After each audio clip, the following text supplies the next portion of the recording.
نحمده ونستعينه ونستغفره ونعوذ بالله من شرور أنفسنا ومن سيئات أعمالنا من يهده الله فلا مضل له ومن يضلل فلا هادي له وأشهد أن لا إله إلا الله وحده لا شريك له وأشهد أن محمدا عبده ورسوله أما بعد فإن خير الحديث كتاب الله وخير الهدي هدي محمد صلى الله عليه وعلى آله وسلم وشر الأمور محدثاتها وكل محدثة بدعة وكل بدعة ضلالة وكل ضلالة في النار قال الله تبارک وتعالى ورفعنا لك ذكرك۔ میرے محترم دینی بھائیوں اور قابل احترام ماں اور بہنوں، اللہ رب العالمین نے محمد عربی صلی اللہ علیہ وسلم کو بہت اونچا مقام عطا فرمایا ہے، اور ایک ایمان والے کے لیے رسول کریم صلی اللہ علیہ وسلم کے مقام کو پہچاننا، آپ کی قدر و منزلت کا احساس اس کو ہونا، اور آپ کے لیے دل میں احترام اور اعتقاد ہونا، یہ اس کے ایمان میں سے ایمان کا ایک حصہ ہے۔ لہٰذا اللہ کے نبی صلی اللہ علیہ وسلم کی اتباع میں، آپ کی پیروی میں جو چیز مددگار ہوتی ہے، جو انسان کو دوسری چیزوں سے بچا کے سنت کی طرف لاتی ہے، وہ نبی کریم صلی اللہ علیہ وسلم کے مقام کا احساس ہے۔ جب کسی کا احترام دل میں ہوتا ہے تو اس کی بات کا بھی احترام ہوتا ہے۔ سوال یہ ہے کہ ایک مسلمان کے لیے یہ کیوں ضروری ہے کہ وہ اللہ کے نبی صلی اللہ علیہ وسلم کے مقام اور آپ کی عظمت کو جانے؟ پہلی بات تو یہ ہے کہ قرآن کریم میں اور احادیث میں خود اللہ تعالیٰ نے اور رسول کریم صلی اللہ علیہ وسلم نے اپنے مقام کو ذکر کیا ہے۔ اللہ کے رسول صلی اللہ علیہ وسلم کے بارے میں قرآن میں کئی آیات ہیں جن میں اللہ تعالیٰ نے آپ کے مقام کو ذکر کیا کہ یہ نبی کتنی بڑی شان والا ہے۔ لہٰذا جس کو اللہ تعالیٰ نے عزت دی ہے، جس کو اللہ تعالیٰ نے اونچا مقام دیا ہے، اس کو اونچا ماننا، اس کا احترام کرنا اور اس کے مقام کا پاس و لحاظ کرنا، یہ اللہ تعالیٰ کی مرضی کے مطابق ہے۔ دوسری بات یہ کہ ایک انسان کی نگاہ میں، جیسے میں نے بتلایا، جب کسی کا مقام سامنے ہوتا ہے تو اس کی بات کی بھی اتنی ہی اہمیت اس کی نگاہ میں ہوتی ہے۔ جب مقام سامنے نہیں ہوتا ہے تو بات کی بھی وہ اہمیت نہیں ہوتی ہے۔ دنیا میں بھی ہم دیکھتے ہیں، ایک عام آدمی کوئی بات کہے تو آدمی اس کو اتنی اہمیت نہیں دیتا ہے، لیکن اگر ملک کا حاکم اس کے سامنے کوئی بات کہتا ہے، کوئی پولیس کمشنر کہتا ہے، کوئی بڑا پرائم منسٹر کہتا ہے یا صدر کہتا ہے، تب جا کر اس کی بات اس کی نگاہ میں زیادہ قیمتی ہوتی ہے۔ تو بات کی اہمیت کا تعلق بولنے والے کی شخصیت سے ہوتا ہے۔ جب شخصیت کا مقام بہت اونچا دل میں ہو تو اس کی بات کا بھی اتنا ہی، انسان کو اس کی بات کی بھی اتنی قدر ہوتی ہے۔ لہٰذا ایک انسان اگر اس کے دل میں نبی کریم صلی اللہ علیہ وسلم کے لیے بہت زیادہ احترام ہو تو پھر آپ کی باتوں کی اہمیت بھی اس کے دل میں بڑھ جائے گی، اور آپ کی باتوں کا اہتمام کرنا بھی اس سے زیادہ آسانی سے ہوگا۔ وہ زیادہ بہتر طور پر آپ صلی اللہ علیہ وسلم کے حکموں کی تعمیل کر پائے گا اور زیادہ بہتر طور پر آپ کی سنت کی اتباع کر پائے گا۔ اس میں ایک پہلو یہ بھی ہے کہ دوسرے نبیوں کے مقابلے میں اللہ رب العالمین نے جو محمد عربی صلی اللہ علیہ وسلم کو مقام نصیب کیا ہے، یہ مسلمانوں کے لیے خوشی اور شرف کی بھی چیز ہے کہ اللہ تعالیٰ نے ایک ایسا نبی ہم کو دیا جس کو دوسرے نبیوں کے لیے امام اور ان لوگوں کے لیے سردار ہوتا ہے۔ قیامت کے دن آپ سردار ہیں اور آپ دوسرے نبیوں کے امام ہیں۔ ان باتوں کو جاننے سے ایک مسلمان کو مزید خوشی ہوتی ہے کہ اللہ رب العالمین نے ہم کو ایک ایسے نبی کا امتی بنایا جس کا اتنا بڑا مقام ہے۔ تو یہ آپ کی محبت دل میں پیدا ہونے، آپ کی عظمت دل میں آنے، آپ کی باتوں کی اہمیت دل میں آنے، اور اسی طرح سے آپ کی تعمیل اور اتباع کے لیے بھی ایک مددگار چیز ہے کہ ایک مسلمان نبی کریم صلی اللہ علیہ وسلم کے مقام اور آپ کی عظمت کو پہچانے اور جانے۔ آئیے دیکھتے ہیں اللہ رب العالمین نے قرآن کریم میں آپ کے بارے میں کیا کہا ہے، اور خود احادیث مبارکہ میں پیارے رسول صلی اللہ علیہ وسلم نے اپنے مقام اور منزلت کے بارے میں کیا بتایا ہے۔ اللہ رب العالمین قرآن کریم میں فرماتا ہے وَرَفَعْنَا لَكَ ذِكْرَكَ، اے نبی ہم نے آپ کی خاطر آپ کے ذکر کو بلند کیا ہے۔ اللہ تعالیٰ نے نبی کریم صلی اللہ علیہ وسلم کے تذکرے کو اونچا کیا ہے۔ آپ کے نام کو اللہ تعالیٰ نے رفعت اور اونچائی دی ہے۔ اللہ تعالیٰ نے قرآن کریم میں فرمایا وَرَفَعْنَا لَكَ ذِكْرَكَ، کیا مطلب اس کا ہے؟ اللہ تعالیٰ کا جب بھی نام لیا جائے گا اللہ کے نبی صلی اللہ علیہ وسلم کا تذکرہ اپنے آپ ساتھ میں آ جائے گا، اس لیے کہ عبادت کے لیے جس کے لیے اللہ نے انسان کو پیدا کیا ہے، قرآن کریم میں اللہ تعالیٰ نے فرمایا وَمَا خَلَقْتُ الْجِنَّ وَالْإِنسَ إِلَّا لِيَعْبُدُونَ، میں نے جنات کو اور انسانوں کو صرف اور صرف اپنی عبادت کے لیے پیدا کیا ہے۔ تو انسان کی زندگی کا، اس کے وجود کا مقصد اللہ کی عبادت ہے، لیکن اللہ کی عبادت جو کہ اس کا مقصد ہے اس وقت تک پوری نہیں ہو سکتی ہے جب تک کہ انسان کو عبادت کا طریقہ معلوم ہو۔ ایک آدمی جب اللہ کا حکم آ گیا اللہ کی عبادت کرو، ٹھیک ہے حکم مان لیا، لیکن اللہ کی عبادت کرے کیسے؟ تو اس عبادت کے اعتبار سے دو پہلو ہیں، اور عبادت کرنے کے اعتبار سے دو سوالات کے جوابات آدمی کے پاس ہونے چاہیے۔ ایک تو یہ کہ عبادت کرنا ہے، ٹھیک ہے، کس کی عبادت کی جائے؟ تو جواب اس کا ہے اللہ کی عبادت کی جائے۔ یہ جواب ہے لا الہ الا اللہ، اللہ کے سوا کوئی عبادت کے لائق نہیں، تو اللہ کی عبادت کر۔ لیکن اب عبادت اللہ کی جب کرنے کا ارادہ انسان کرے، اس کا عزم کرے، تو دوسرا سوال پیدا ہوتا ہے عبادت کیسے کروں؟ ٹھیک ہے اللہ کی عبادت کرنا ہے، کسی اور کی نہیں، مان لیا، لیکن اب اللہ کی عبادت میں کروں تو کیسے کروں؟ تو اس دوسرے سوال کا جواب ہے محمد الرسول اللہ، کہ اس طریقے کو سکھلانے کے لیے اللہ تعالیٰ نے محمد الرسول اللہ صلی اللہ علیہ وسلم کو بھیجا۔ لہٰذا عبادت کے اعتبار سے دو سوال ہیں، ایک کس کی عبادت، دو کیسے کرے عبادت۔ تو پہلا سوال اس کا جواب ہے اللہ کی عبادت، اور دوسرا سوال اس کا جواب ہے نبی کے طریقے پر۔ لہٰذا جب بھی اللہ کی عبادت کا معاملہ آئے گا وہاں ضرور یہ سوال آئے گا کہ اللہ کی عبادت کیسے کی جائے، نماز پڑھی جائے کیسے؟ نبی کے طریقے پر۔ وَصَلُّوا كَمَا رَأَيْتُمُونِي أُصَلِّي، اور روزہ رکھا جائے، حج کیا جائے، زکوٰۃ کے احکام، نکاح کا معاملہ اور زندگی کے کھانے پینے سے لے کر تمام احکام جو اللہ کے حکم ہیں ان کو پورا کرنا ہے۔ لیکن ان حکموں کے پورا کرنے کے لیے دوسرا سوال یہ ہے کہ ان حکموں کو کیسے پورا کریں؟ تو اس کے لیے جواب ملتا ہے کہ نبی کریم صلی اللہ علیہ وسلم کے طریقے پر ہے۔ اسی لیے اللہ تعالیٰ نے فرمایا وَرَفَعْنَا لَكَ ذِكْرَكَ، کہ اے نبی ہم نے آپ کے ذکر کو آپ کی خاطر بلند کیا، اونچا کیا ہے۔ امام قتادہ رحمۃ اللہ علیہ فرماتے ہیں جو تابعین میں سے ہیں، رفع اللہ ذکرہ فی الدنیا والآخرہ، اللہ تعالیٰ نے نبی کریم صلی اللہ علیہ وسلم کے نام کو، آپ کے تذکرے کو دنیا اور آخرت میں اونچا کیا ہے، بلند کیا ہے۔ فلیس خطیب ولا متشہد ولا صاحب صلاۃ الا ینادی بہا، کہتے ہیں جو بھی خطیب بیان کرتا ہے اپنے بیان میں اللہ کے ساتھ ساتھ نبی صلی اللہ علیہ وسلم کا بھی نام لیتا ہے۔ اشہد ان لا الہ الا اللہ وحدہ لا شریک لہ واشہد ان محمدا عبدہ ورسولہ، جہاں اللہ کی توحید کے لیے اللہ کا تذکرہ کرتا ہے وہیں نبی کریم صلی اللہ علیہ وسلم کی رسالت کی بھی آدمی گواہی دیتا ہے۔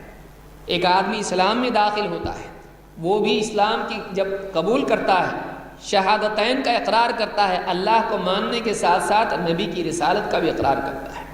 اللہ کو معبود ماننا اور نبی کریم صلی اللہ علیہ وسلم کو اللہ کا رسول ماننا، یہ دونوں چیزیں مان کے اسلام میں آتا ہے۔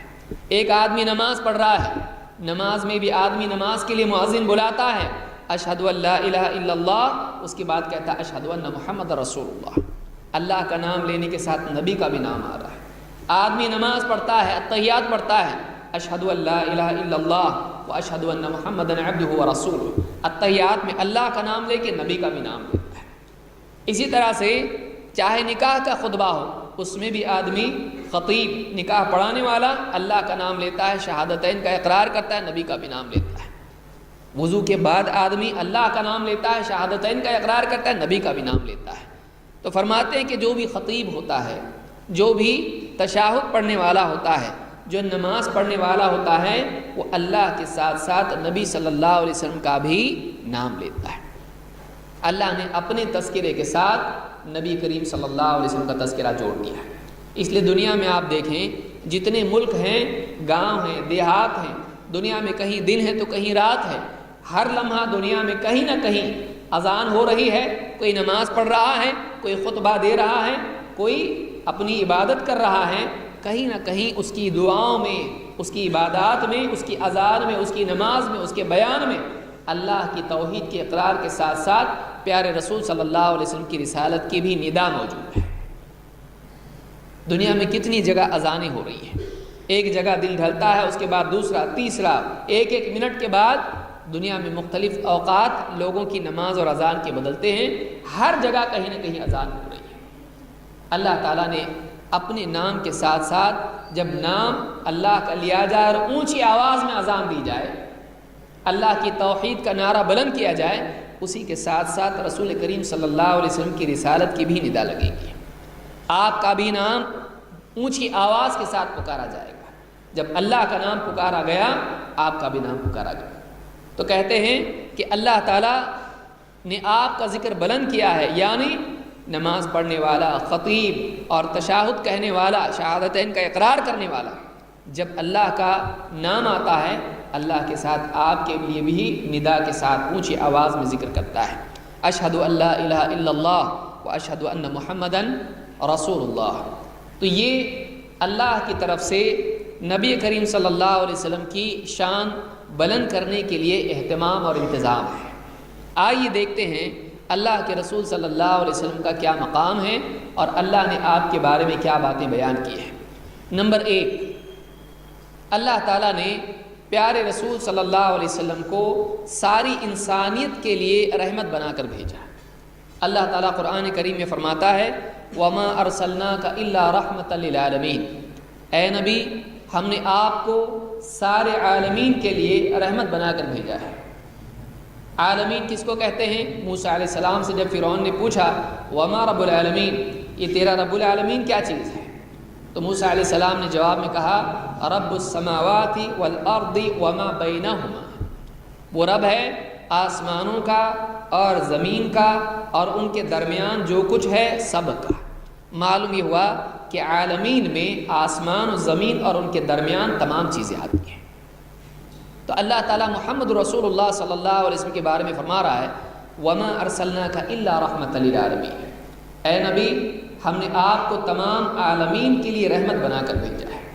یعنی اللہ تعالیٰ نے تمام مخلوقات کے لیے اللہ کے نبی صلی اللہ علیہ وسلم کو رحمت، آپ کا وجود رحمت ہے، آپ کے اقوال سماج کے اندر رحمت کی تعلیم دینے والے، آپ کا اخلاق لوگوں پر رحم کرنے والا، آپ جو دین اور شریعت لے کر آئے وہ ساری انسانیت اور سماج کے لیے رحمت، آپ جو قرآن لے کر آئے وہ سارے ایمان والوں کے لیے رحمت، آپ جو سنت لے کر آئے وہ اللہ تعالیٰ کی رحمت کے حاصل کرنے کا یقینی ذریعہ ہے۔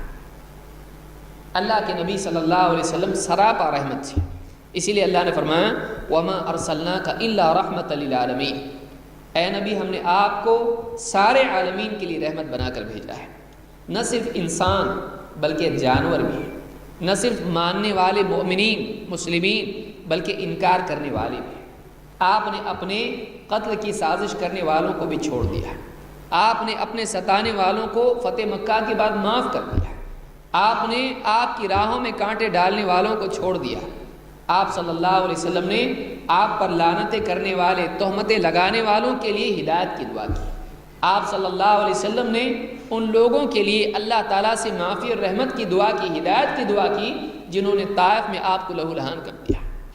اللہ کے نبی صلی اللہ علیہ وسلم اپنے قلب، قول اور اپنے عمل، اپنے سلوک ہر اعتبار سے انسانیت کے لیے رحمت تھے، یہاں تک کہ آپ صلی اللہ علیہ وسلم نے جانوروں کے ذبح کرنے میں بھی رحمت کی تعلیم دی۔ تو پہلی بات نبی کریم صلی اللہ علیہ وسلم کے بارے میں جاننے کی ہے کہ آپ سارے عالمین کے لیے رحمت ہیں۔ آپ کا دین آپ کی وفات کے بعد بھی انسانیت کے لیے رحمت والا دین ہے، یہ اسلام دین رحمت ہے۔ تو پہلی بات یہ ہم نے سیکھی۔ نمبر 2، اللہ تعالیٰ نے آپ کو اتنا اونچا مقام دیا کہ دنیا اور آخرت میں آپ کو تمام بندوں پر فضیلت دی ہے۔ آپ کو اللہ تعالیٰ نے سارے نبیوں پر فضیلت دی ہے، اور اللہ تعالیٰ نے قرآن کریم میں بھی فرمایا تِلْكَ الرُّسُلُ فَضَّلْنَا بَعْضَهُمْ عَلَى بَعْضٍ، یہ ہمارے رسول ہیں اور ہم نے بعض کو بعض پر فضیلت اور فوقیت دی ہے۔ تو ایک رسول کی دوسرے رسول پر فضیلت ہے، تمام رسولوں پر کس کی فضیلت ہے؟ محمد رسول اللہ صلی اللہ علیہ وسلم کی۔ اس سلسلے میں اللہ تعالیٰ قرآن کریم میں فرماتا ہے سبحان الذی اسری بعبدہ لیلا من المسجد الحرام الی المسجد الاقصی الذی بارکنا حولہ لنریہ من آیاتنا انہ هو السمیع البصیر۔ پاک ہے وہ ذات، پاک ہے وہ اللہ تمام عیوب سے پاک، جو راتوں رات اپنے بندے محمد رسول اللہ صلی اللہ علیہ وسلم کو مسجد حرام سے مسجد اقصی تک لے گیا۔ وہ مسجد جس کے اطراف ہم نے برکتیں دے رکھی ہیں، کیوں؟ لِنُرِيَهُ مِنْ آیاتنا، تاکہ ہم اپنی آیتوں میں سے کچھ آیتیں، اپنی نشانیوں میں سے، عظمت کی، قدرت کی نشانیوں میں سے، عجائبات میں سے کچھ عجائبات اس نبی کو دکھائیں۔ اِنَّهُ هُوَ السَّمِيعُ الْبَصِيرُ، وہ بڑا سننے والا، دیکھنے والا ہے۔ معراج کی رات میں اللہ تعالیٰ نے آسمان سے شاہی سواری بھیجی نبی صلی اللہ علیہ وسلم کے لیے، اور سارے فرشتوں کے سردار حضرت جبریل کو بھیجا ریسیو کرنے کے لیے کہ آپ کو لے آئیں۔ کیوں؟ تاکہ آپ آسمانوں کی سیر کریں اور آپ کو جنت دکھائی گئی، آپ کو جہنم دکھائی دی گئی، اور آپ جنت میں گئے اور آپ کو سارے جنت کے عجائبات اور جنت کی نعمتیں اللہ تعالیٰ نے دکھائی۔ تو یہ خصوصی اہتمام اللہ تعالیٰ نے نبی کریم صلی اللہ علیہ وسلم کے لیے کیا، کسی اور کے لیے اس اہتمام کی کوئی دلیل نہیں ہے۔ اسی ایک رات میں اللہ تعالیٰ نے نبی کریم صلی اللہ علیہ وسلم کی شان کا اظہار کیا۔ افضل ترین عمل نماز میں آپ کو امام بنایا دیگر انبیاء کا۔ انسان کو دنیا میں دوسروں پر فوقیت مل جاتی ہے، لیکن اصل فوقیت امامت دین میں ہوتی ہے۔ لہٰذا اللہ تعالیٰ نے نبی کریم صلی اللہ علیہ وسلم کو بیت المقدس میں جو انبیاء کا گھر تھا، اور سینکڑوں نبی اللہ تعالیٰ نے وہاں پر بھیجے، اس جگہ پر جہاں پر انبیاء دفن ہیں اور جہاں پر انبیاء ہمیشہ سے رہے ہیں، اللہ تعالیٰ نے اس جگہ پر مسجد اقصی وہاں پر لے جا کر پیارے نبی صلی اللہ علیہ وسلم کو دوسرے انبیاء کے مقابلے میں امامت بخشی۔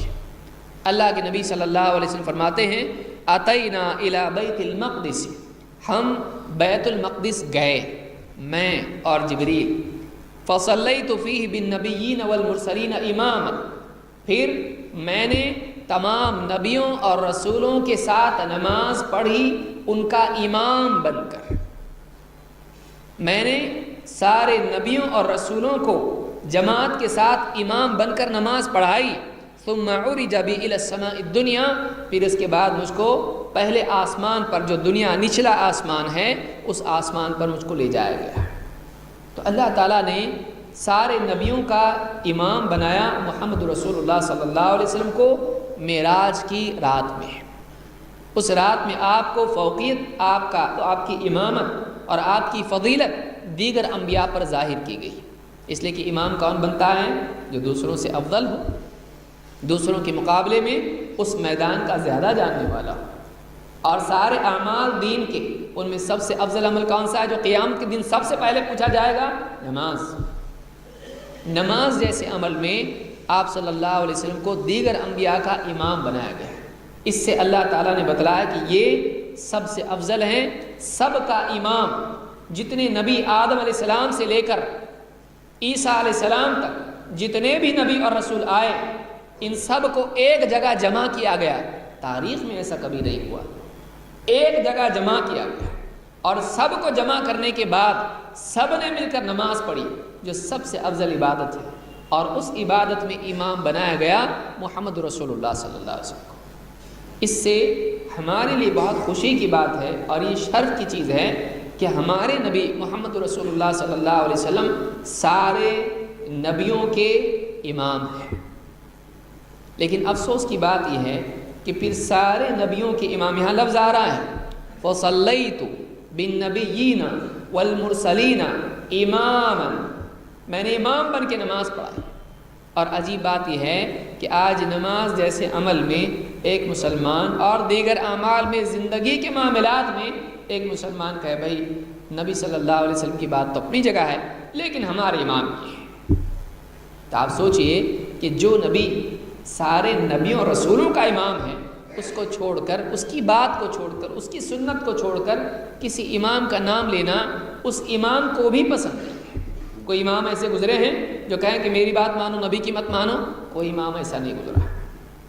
لیکن آج مسلمانوں کا یہ حال ہے کہ نبی کریم صلی اللہ علیہ وسلم کے بالمقابل اپنی بنائی ہوئی شخصیت کو مقام دینے کے لیے تیار ہیں، عملاً جو خاص تھا نبی صلی اللہ علیہ وسلم کے لیے۔ وہ نبی اور رسول اس کو نہیں مانے گا، لیکن سلوک اس کے ساتھ ویسا ہی کہ ان کی ایک بات بھی نہیں چھوڑ سکتے۔ یہ مقام کس کا ہے؟ نبی کریم صلی اللہ علیہ وسلم کا۔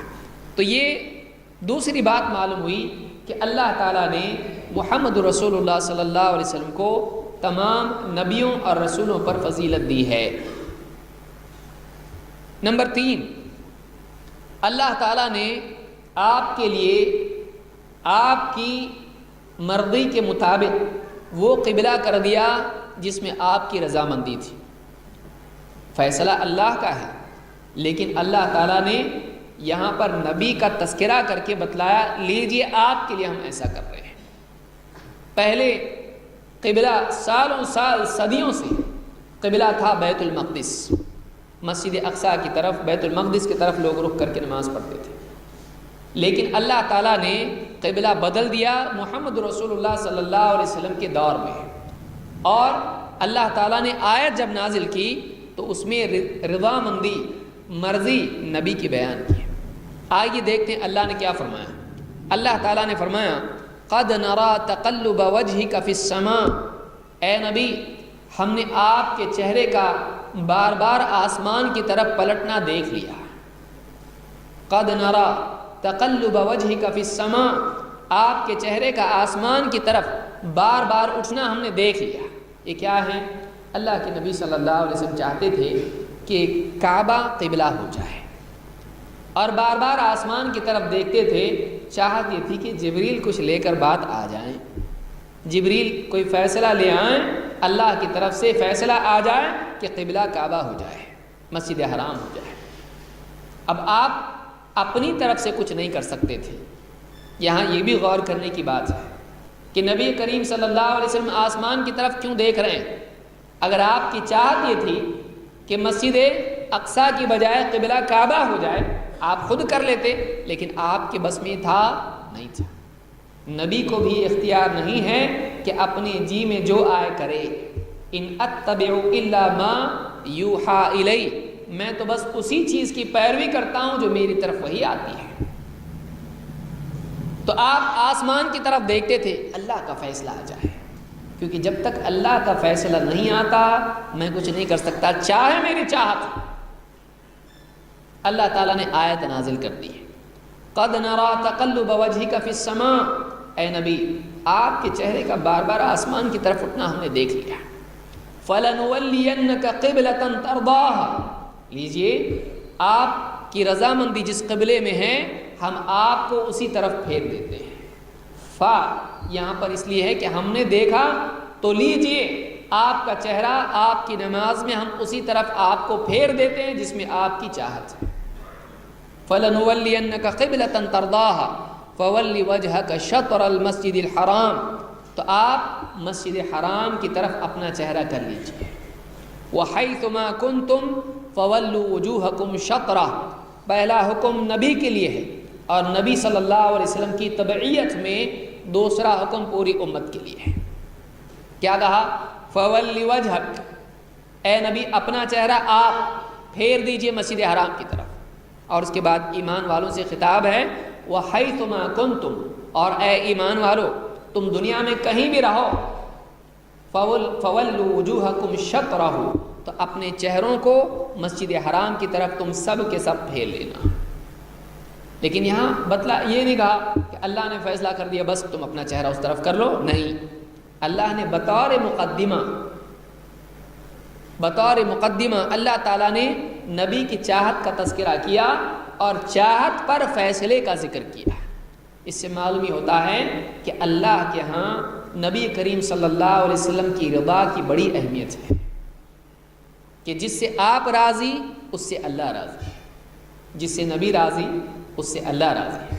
معلوم یہ ہوا کہ نبی کریم صلی اللہ علیہ وسلم کی پسند اللہ کو بھی پسند ہے، آپ کی پسند پر اللہ کے فیصلے آتے ہیں۔ پھر ایک مسلمان نبی کی پسند کو چھوڑ کے یہود و نصارہ کے طریقے کو اپنائیں، نبی کی پسند چھوڑ کے باپ دادا کے پیچھے چلنے لگے، نبی کی پسند چھوڑ کر وہ سماج کو اپنے لیے نبی بنا لے کہ جیسے سماج چلتا ہے ویسے چلے، نبی کی پسند کو چھوڑ کر جس کو زندگی بھر بطور سنت نبی نے اختیار کیا کہ میرا طریقہ ہے، جس کو نبی صلی اللہ علیہ وسلم نے اختیار کیا، اس کو چھوڑ کر آدمی کہے میجارٹی جو کر رہی اسی کو ہم کریں گے، تو اس آدمی نے نبی کریم صلی اللہ علیہ وسلم کے مقام کو نہیں پہچانا کہ جس کی پسند کا لحاظ خود اللہ رب العالمین عرش پر سے کرے اور کہے کہ ہم آپ کا چہرہ بار بار آسمان کی طرف اٹھنا دیکھتے ہیں، لیجئے ہم نے آپ کی مرضی کے مطابق قبلہ بدل دیا ہے، کہ اللہ قبلہ بدل دے نماز میں، اور ایک مسلمان اپنی زندگی بدلنے کے لیے تیار نہیں ہے۔ آدمی اللہ تعالیٰ قبلہ بدل دے، ساری امت کا چہرہ پھیر دے، ادھر سے ادھر کر لو، یہاں رک کر کے نماز پڑھتے تھے وہ رخ بدل دو، کیوں؟ نبی کی چاہت ہے کس طرف رخ ہونا چاہیے، اور مسلمان اپنی زندگی کا رخ بدلنے کے لیے تیار نہیں ہے۔ کتنی بدقسمتی کی چیز ہے، یہ شرف ہے پیارے رسول صلی اللہ علیہ وسلم کا۔ اسی طرح سے چوتھی چیز یہ ہے، اب اس کی تفصیل میں آپ واقعات دیکھیں۔ ایک مسجد میں، مسجد قبلتین جس کو کہتے ہیں، صحابہ نماز پڑھ رہے تھے، صحابہ میں نبی کریم صلی اللہ علیہ وسلم کی تابعداری کا مزاج کتنا تھا۔ صحابہ نماز پڑھ رہے ہیں اور آیات نازل ہو چکی ہی یہ، لیکن اس زمانے میں واٹس ایپ تو تھا نہیں کہ فوراً ایک چیز ہو جائے اور پوری دنیا میں خبر چلی جائے۔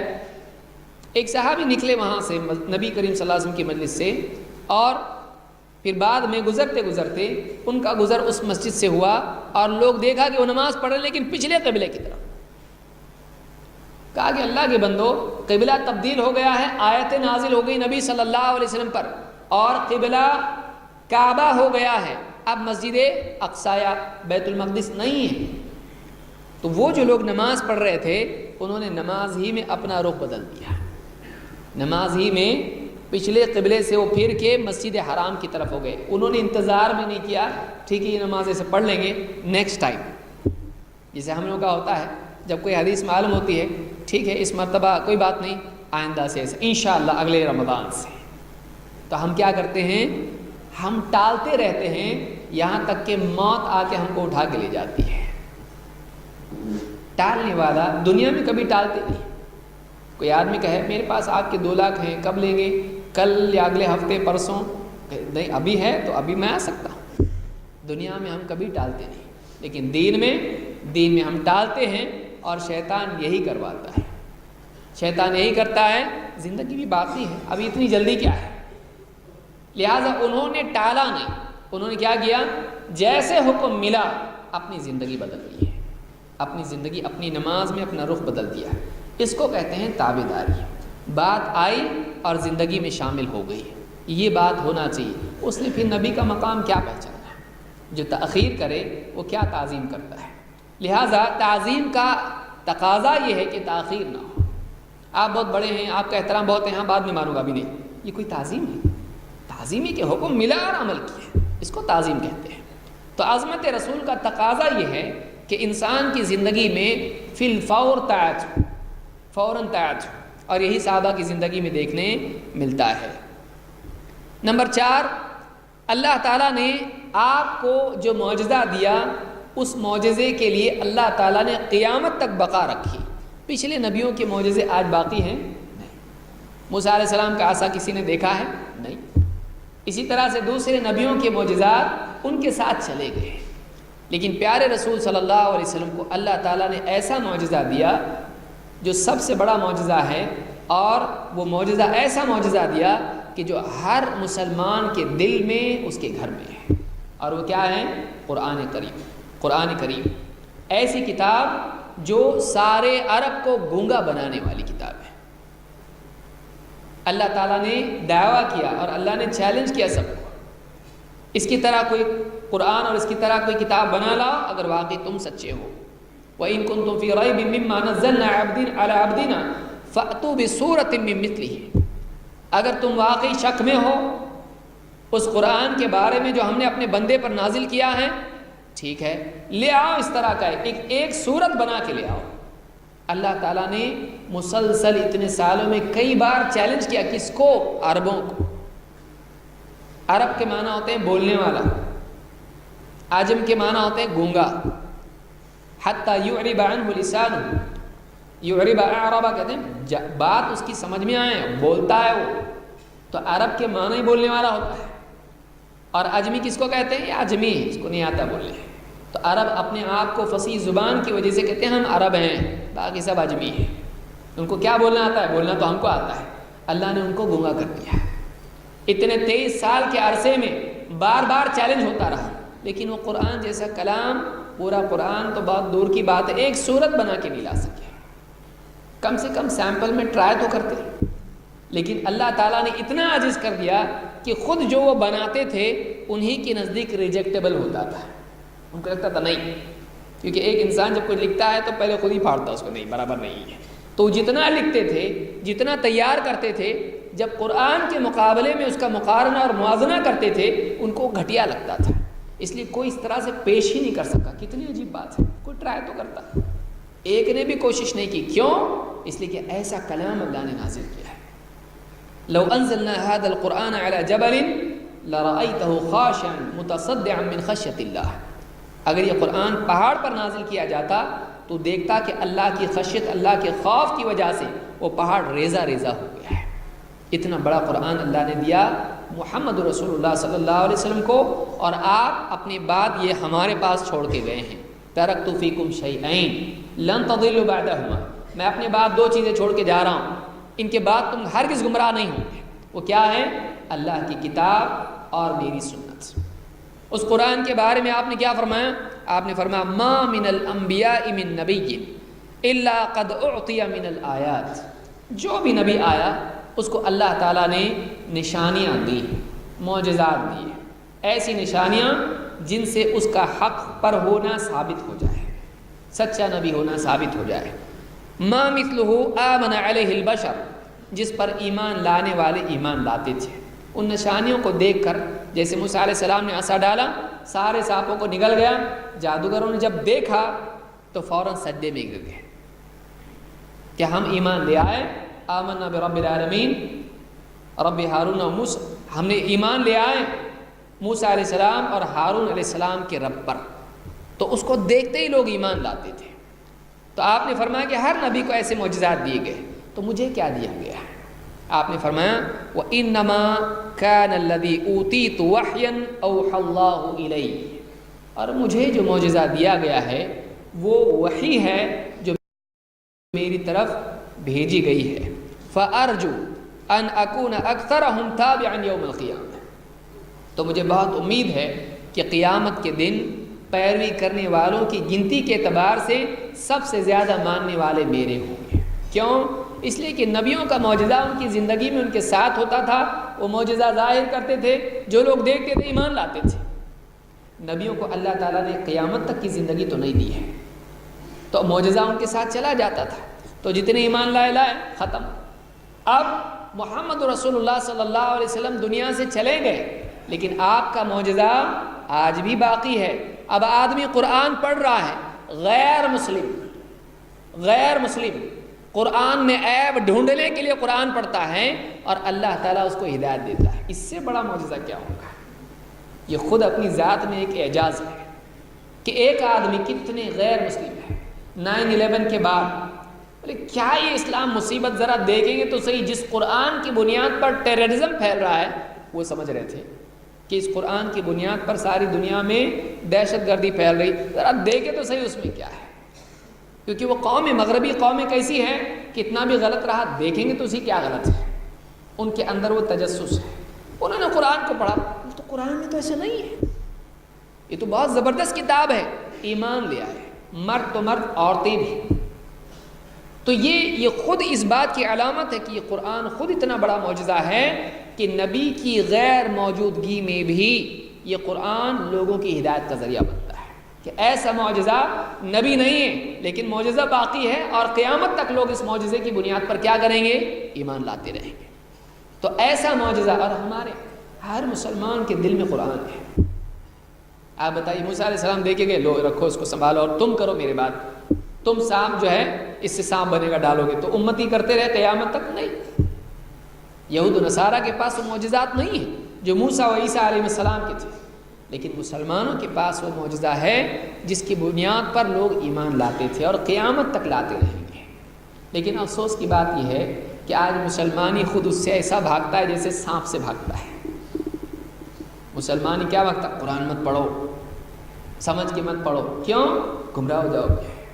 ہاں، مطلب اللہ تعالیٰ نے گمراہ کرنے کے لیے کیا بھیجا؟ قرآن۔ اچھا، فاتحہ دیتے ہو کیا پڑھتا ہے تو؟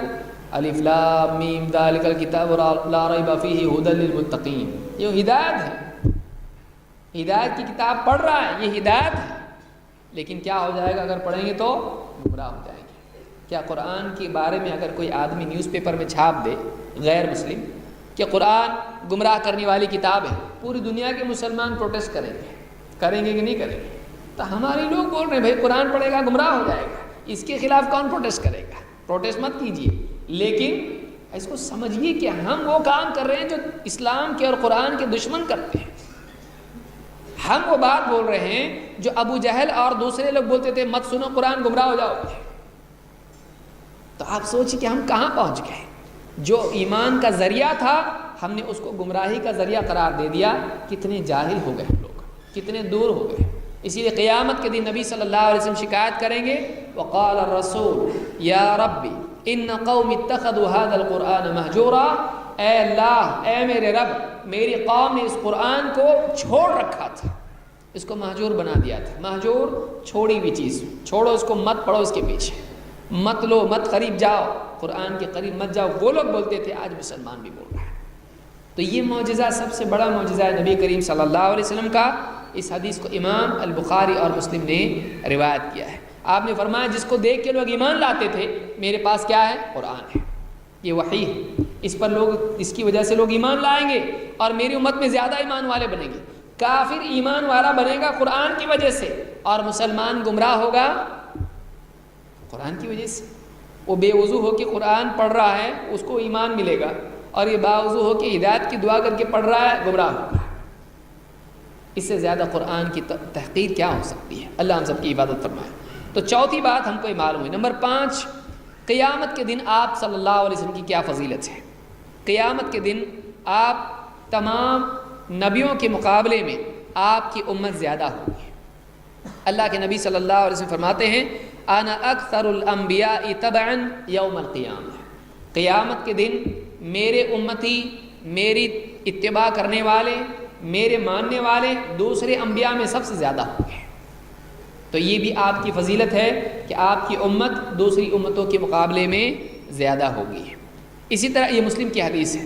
اسی طرح سے آپ صلی اللہ علیہ وسلم کا شرف یہ ہے کہ نوح علیہ السلام جو پہلے نبی اور پہلے رسول ہیں، پہلے نبی آدم علیہ السلام ہیں، پہلے رسول نوح علیہ السلام ہیں۔ حضرت نوح علیہ السلام کی قوم جب ان کا انکار کرے گی تو گواہی کے لیے محمد صلی اللہ علیہ وسلم کا نام لیں گے اور آپ کی امت کا۔ اللہ کے نبی صلی اللہ علیہ وسلم فرماتے ہیں، یجیء نوح و امتہ، قیامت کے دن نوح علیہ السلام اور ان کی امت کو لایا جائے گا۔ فیقول اللہ تعالی هل بلغت، اللہ تعالیٰ نوح علیہ السلام سے پوچھے گا تم نے پہنچایا پیغام جو میں نے دیا تھا؟ فیقول نعم ای رب، کہیں گے ہاں اے میرے پروردگار، میں نے تیرا پیغام پہنچایا، پورا پہنچا دیا۔ انی دعوت قومی لیلا ونہارا، میں نے پورا پیغام پہنچا دیا۔ فیقول لامتہ، اللہ تعالیٰ امت سے پوچھے گا نوح علیہ السلام کی، هل بلغکم، اس نے پہنچایا؟ نوح علیہ السلام نے پہنچایا پیغام۔ قوم کیا کہے گی؟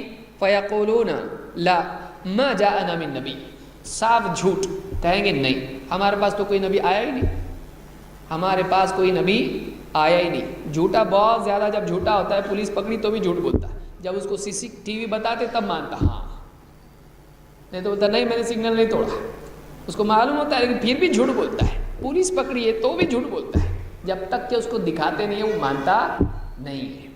تو قوم کیسی ہوگی؟ کہے گی ہمارے پاس کوئی ڈرانے والا نہیں آیا۔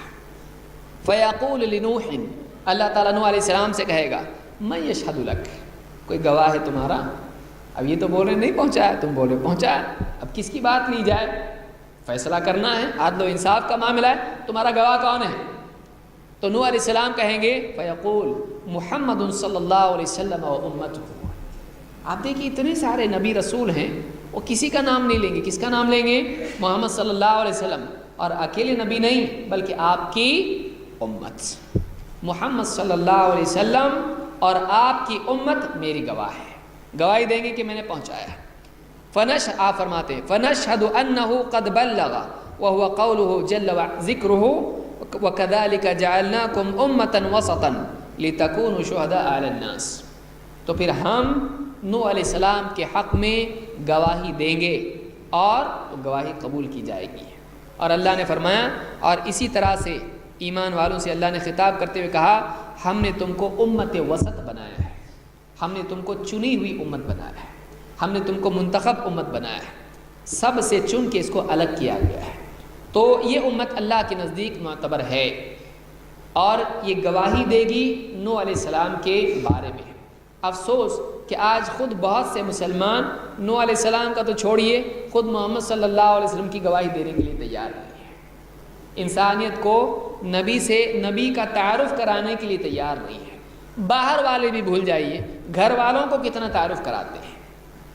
کتنے لوگ جو اس اجتماع میں موجود ہیں انہوں نے اپنے بیوی بچوں کو بٹھایا اور کہا دیکھ آج تجھ کو نبی صلی اللہ علیہ وسلم کے بارے میں ایک بات بتاتا ہوں۔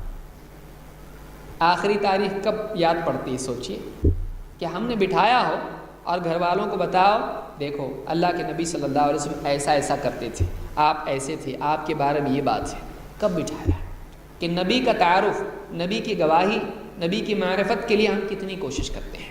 نوح علیہ السلام کی یہ امت گواہی دے گی، آج بدقسمتی سے بہت سے مسلمان خود محمد صلی اللہ علیہ وسلم کی معرفت، آپ کی گواہی دینے کے لیے تیار نہیں ہے۔ تو یہ شرف ہے نبی صلی اللہ علیہ وسلم کا۔ اسی طرح سے قیامت کے دن سارے نبی آپ کے جھنڈے تلے ہوں گے۔ اللہ کے نبی صلی اللہ علیہ وسلم فرماتے ہیں انا سید ولد آدم یوم القیامت ولا فخر، قیامت کے دن میں سارے اولاد آدم کا سردار رہوں گا۔ آدم علیہ السلام کی پوری اولاد، ساری انسانیت، میں اس کا سردار رہوں گا۔ ولا فخر، میں بطور فخر ذکر نہیں کر رہا ہوں، یہ بطور تعلیم ذکر کر رہا ہوں، بتانا ضروری ہے، لوگوں کو ایمان کا حصہ ہے۔ وبید لواء الحمد ولا فخر، اور قیامت کے دن حمد کا جھنڈا میرے ہاتھ میں ہوگا اور بطور فخر میں اس کو ذکر نہیں کر رہا ہوں، مجھے اس پر فخر نہیں ہے۔ اور وما من نبی یومئذ آدم فمن سواہ الا تحت لوائی، قیامت کے دن کوئی بھی نبی ہو، چاہے آدم علیہ السلام ہو یا ان کے علاوہ کوئی نبی ہو، ہر نبی میرے جھنڈے تلے ہوگا، ہر نبی میرے جھنڈے تلے ہوگا۔ آج مسلمان دوسرے کے جھنڈے تلے جا رہا ہے کہ نہیں؟ ہم ان کے پیچھے ہوں گے، ہم ان کے پیچھے ہوں گے، ہم ان کا دامن پکڑ کے جائیں گے، ہم ان کا دامن پکڑ کے جائیں گے، قبر میں ہمارے ان کا عہد نامہ رکھا جائے، ان کا چیز رکھی جائے، کاغذ چٹھی، ہاں یہ میرا ماننے والا میرا مرید ہے۔ اللہ کے نبی، سارے نبی اللہ کے نبی صلی اللہ علیہ وسلم کے جھنڈے تلے ہوں گے۔ تو یہ شرف ہے نبی صلی اللہ علیہ وسلم کا۔ یہ احمد، ترمذی اور ابن ماجہ کی روایت ہے۔ اسی طرح سے جنت میں داخلے کی سب سے پہلی سفارش نبی کریم صلی اللہ علیہ وسلم کروائیں گے۔ آپ فرماتے ہیں انا اول الناس یشفع فی الجنہ، سارے لوگوں میں جنت میں داخلے کی سفارش کرنے والا سب سے پہلا میں رہوں گا، اے اللہ اس کو جنت میں ڈال دے۔ یہ سب سے پہلی سفارش کون کرے گا؟ محمد رسول اللہ صلی اللہ علیہ وسلم۔ یہ صحیح مسلم کی حدیث ہے۔ اور آپ فرماتے ہیں وَأَوَّلُ شَافِعٍ وَأَوَّلُ مُشَفَّعٍ، سب سے پہلا سفارشی میں، اور سب سے پہلی سفارش قبول کی جائے گی میری۔ سفارش بہت سے نبی کریں گے، یہاں تک کہ فرشتے کریں گے، نیک بندے کریں گے، لیکن سب سے پہلی سفارش کرنے والا کون ہوگا؟ محمد رسول اللہ صلی اللہ علیہ وسلم۔ اور سب سے پہلے سفارش جس کی قبول کر لی جائے گی وہ کون ہے؟ محمد رسول اللہ صلی اللہ علیہ وسلم۔ یہ حدیث بھی صحیح مسلم میں موجود ہے۔ آئیے آگے بڑھتے ہیں۔ جنت میں نبی صلی اللہ علیہ وسلم کی فضیلت آپ نے قیامت کے دن دیکھا، اب آئیے دیکھتے ہیں جنت میں آپ کی فضیلت کیا ہے۔ سب سے پہلے جنت کا دروازہ کھٹکھٹائیں گے، کھلوائیں گے محمد رسول اللہ صلی اللہ علیہ وسلم۔ جنت کا دروازہ بند رہتا ہے کہ کھلا؟ بند۔ کب کھلتا ہے وہ؟ رمضان کے مہینے میں، تو وہ بند رہے گا۔ اور اللہ کے نبی صلی اللہ علیہ وسلم فرماتے ہیں آتی باب الجنہ، میں جنت کے دروازے پر آؤں گا یوم القیامت فاستفتح، میں قیامت کے دن جنت کے دروازے پر آؤں گا اور دروازہ کھلوانے کی کوشش کروں گا۔ فاستفتح فیقول الخازن، جنت کا خازن، داروغہ، دربان، نگہبان دروازے پر کہے گا من انت، سوال پوچھے گا من انت، آپ کون ہیں؟ جواب میں آپ کیا کہیں گے؟ فاقول محمد، آپ کہتے ہیں میں جواب میں کہوں گا محمد۔ اس نے 2 لفظ میں پوچھا، آپ نے 1 لفظ میں جواب دیا۔ وہ پوچھے گا من انت، آپ کون ہیں؟ آپ کہیں گے میں، آپ جواب میں کہیں محمد، صرف 1 نام، زیادہ ڈیٹیل اور لمبی فائل کچھ نہیں، 1 لفظ، 1 جملہ، جو پورا جملہ بھی ہوگا اور لفظ بھی ہوگا اور پوری بات واضح کر دے گا۔ محمد، کون؟ محمد۔ فرماتے ہیں کہ فرشتہ کیا کہے گا؟ فیقول الخازن فیقول بک امرت، بک امرت لا افتح لاحد قبلک، مجھے آپ ہی کا نام بتایا گیا ہے، مجھے آپ ہی کا حکم دیا گیا ہے کہ آپ سے پہلے یہ دروازہ کسی کے لیے نہ کھولا جائے، کہ میں آپ کے سوا کوئی بھی کتنا بھی ٹکرائے سر نہیں کھلے گا۔ یہ ایک ہی دروازہ کھلوانے والا آئے گا، سمپل کویشچن سمپل آنسر، سادہ سوال، کون ہے؟ جواب کیا ہے؟ محمد۔ جب یہ نام سنو گے تبھی دروازہ کھولنا، اس کے سوا معلوم ہوا کہ جنت کا دروازہ ایک نام سے کھلتا ہے۔ جنت کا دروازہ ایک شخصیت کا نام ہے، محمد رسول اللہ صلی اللہ علیہ وسلم، وہ نام سن کے ہی جنت کا دروازہ کھلنے والا ہے۔ تو جنت میں جانے کے لیے ایک ہی راستہ ہے اور وہ ہے محمد رسول اللہ صلی اللہ علیہ وسلم۔ آپ کی اتباع کے بغیر، آپ پر ایمان لائے بغیر، آپ کی فرما برداری کے بغیر وہ دروازہ کھلنے والا نہیں ہے۔ اسی آدمی کے لیے کھلے گا جس کی زندگی میں محمد عربی صلی اللہ علیہ وسلم پر ایمان ہو، آپ کی اطاعت ہو، آپ کی اتباع ہو، نہیں تو اس کے لیے جنت نہیں ہے۔ اللہ ہم سب کی حفاظت فرمائے۔ اسی لیے بعض روایت میں، ایک روایت جو بخاری کی، اس میں آپ نے فرمایا کہ میرا ہر امتی جنت میں جائے گا، ہاں مگر وہ جو جانے سے انکار کرتے ہیں۔ صحابہ نے پوچھا اللہ کے رسول جنت میں جانے سے کون انکار کرے گا؟ آپ نے کہا جس نے میری فرما برداری کی وہ جنت میں جائے گا، اور جس نے میری نافرمانی کی اس نے جنت میں جانے سے انکار کر دیا۔ تو اس حدیث سے بات معلوم ہوتی ہے کہ جنت میں جانے کے لیے ضروری ہے کہ نبی کریم صلی اللہ علیہ وسلم کی بات کا لحاظ ہو۔ ذات کا لحاظ کرنے والے بہت ہیں، لائن لگائے تو ختم نہیں ہوگی، بھیڑ جمع کیے تو جگہ نہیں ہوگی۔ بات کا لحاظ کرنے والے کتنے ہیں؟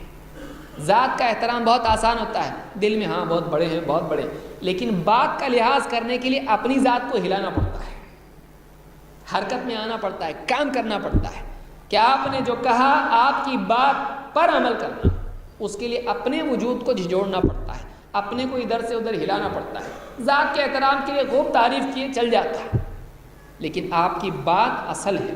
اور آپ دیکھیں کہ ابو طالب کا مسئلہ کیا تھا؟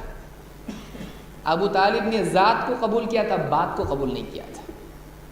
ابو طالب کا مسئلہ کیا تھا؟ نبی صلی اللہ علیہ وسلم کا احترام نہیں تھا ابو طالب کے پاس، بہت احترام تھا، ایمان نہیں لانے کے باوجود بھی کتنا ساتھ دیا، لیکن وہ ذات کا احترام تھا۔ بات آخری وقت میں کہا ایک بات کہتا ہوں مان لو میں تمہاری سفارش کروں گا، اللہ کے بات نہیں مانی۔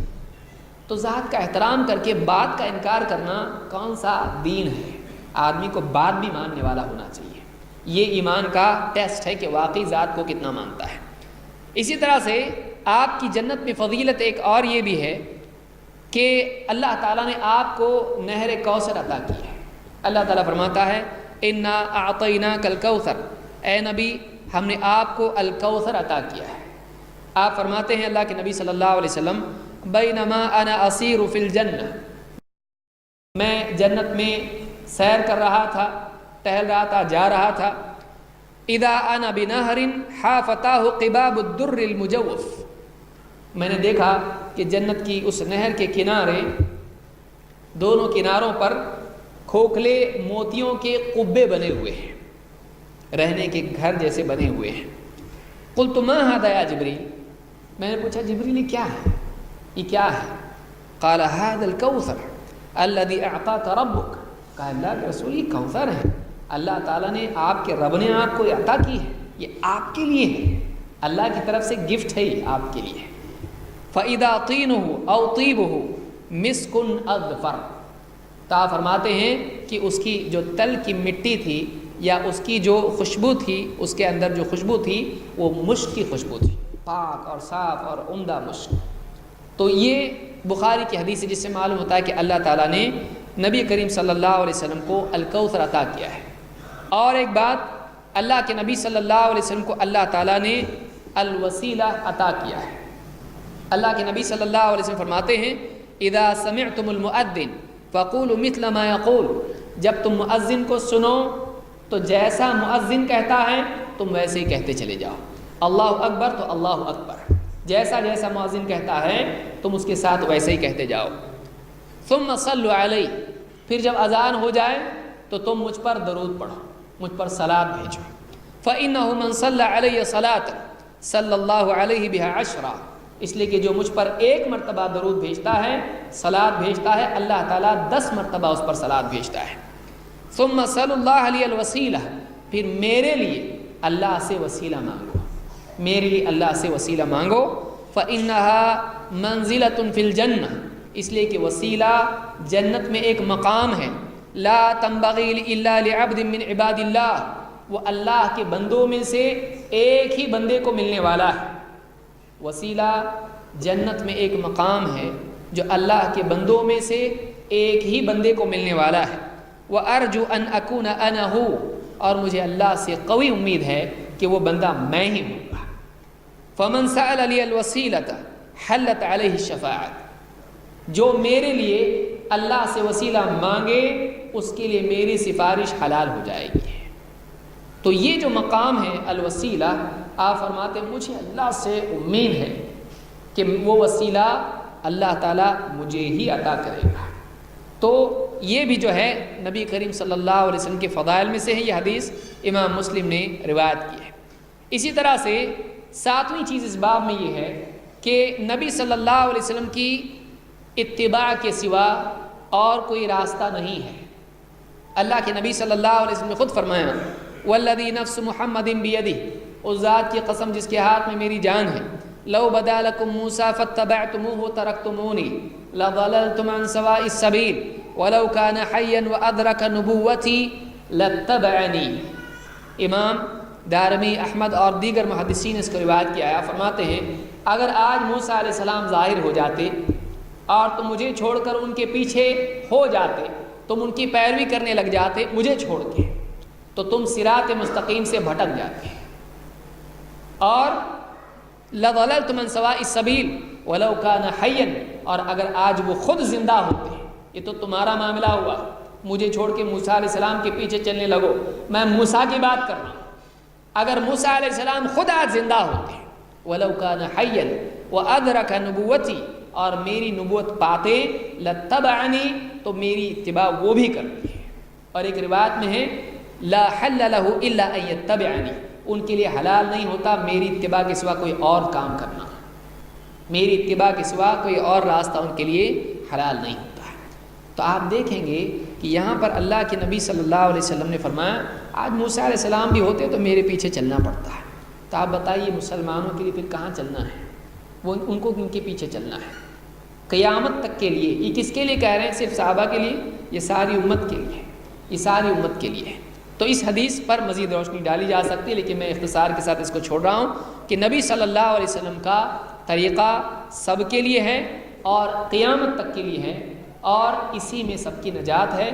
اور اللہ کے نبی صلی اللہ علیہ وسلم کی یہ شان ہے کہ جس نے براہ راست اللہ سے کلام کیا اور جس سے اللہ نے کلام کیا، وَكَلَّمَ اللَّهُ مُوسَىٰ تَكْلِيمًا، جس سے اللہ نے کلام کیا براہ راست. اس نبی کے بارے میں، اس رسول کے بارے میں اللہ کے نبی صلی اللہ علیہ وسلم نے فرمایا اگر آج وہ بھی ہوتے نا میرے پیچھے چلنا پڑتا ان کو۔ لہٰذا یہ فضائل اور یہ کمالات ہیں پیارے نبی صلی اللہ علیہ وسلم کے۔ اس کے علاوہ بہت ساری باتیں ہیں جن کو علماء نے اپنی کتب میں ذکر کیا ہے۔ میں اتنی ہی بات کہہ کے اپنی بات ختم کرتا ہوں، اس لیے کہ وقت ہمارے پاس ختم ہو رہا ہے۔ اللہ رب العالمین ہمارے اس بیٹھنے کو قبول فرمائے۔